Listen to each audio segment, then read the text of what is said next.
તમે કઈ રીતે ચોરી કરતા?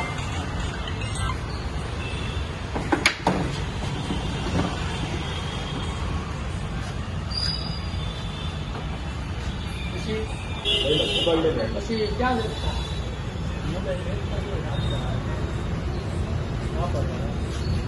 ક્યાં વેચતા કે વાપરવાળા? રોકડ રકમ હતું કરતા પણ મોબાઈલ નીકળી ગયા. તો આ મોબાઈલ શું કરવાનું? કાંઈ નહીં, એમને રાખ્યા હતા. વાહનોની ડેકી તોડી કિંમતી વસ્તુની ચોરી કરતા ઈસમોને રાજકોટ એડિવિઝન પોલીસે ઝડપી પાડી. રાજકોટ શહેર એ ડિવિઝન ખાતે એક જે એક્ટિવા, એક્સિસ, અન્ય મોટરસાઇકલો વગેરેમાં ડેકી તોડી મોબાઈલ ચોરી કરતી એક ગેંગ પકડેલ છે, જેમાં 3 આરોપીઓ છે.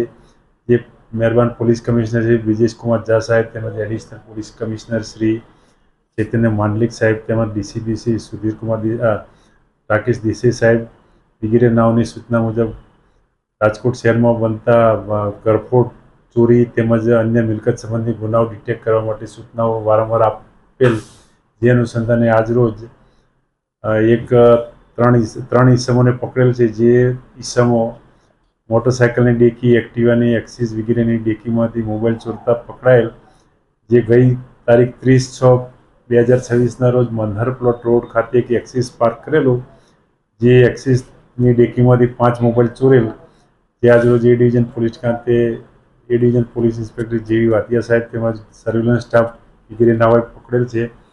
જે ઈસમોના નામ કબીર ગણેશભાઈ ઉર્ફે ગનીભાઈ સલાટ રહે ચુનારાવાડ, બીજો છે અર્જુન મનોજભાઈ સોલંકી, તેમજ ત્રીજો રાહુલ કિશોરભાઈ મકવાણા, સંત કબીર રોડ રાજકોટ વગેરે નાઓ છે. આ 3 ઈસમો રિક્ષા લઈ અને કોઈ પાર્કિંગમાં પાર્ક કરેલ વાહનો હોય ટેકી એની તોડી અને એમાંથી કંઈ સામાન મળે કે અથવા કંઈ પણ મળે એ ચોરી કરવાની ટેવ ધરાવતા હતા. સર, કેટલા સમયથી આ એક્ટિવામાં ચોરી કરતા હતા? આ છેલ્લા 1 વર્ષથી આ લોકો ચોરી કરતા હતા અને તેના અગાઉના પણ ગુનાહિત ઇતિહાસ છે.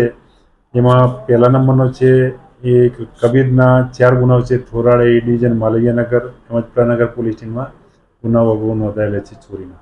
સર, ઘણા લોકો ભોગ બનના છે તે સામે નથી આવ્યા, તેને શું કહેશો?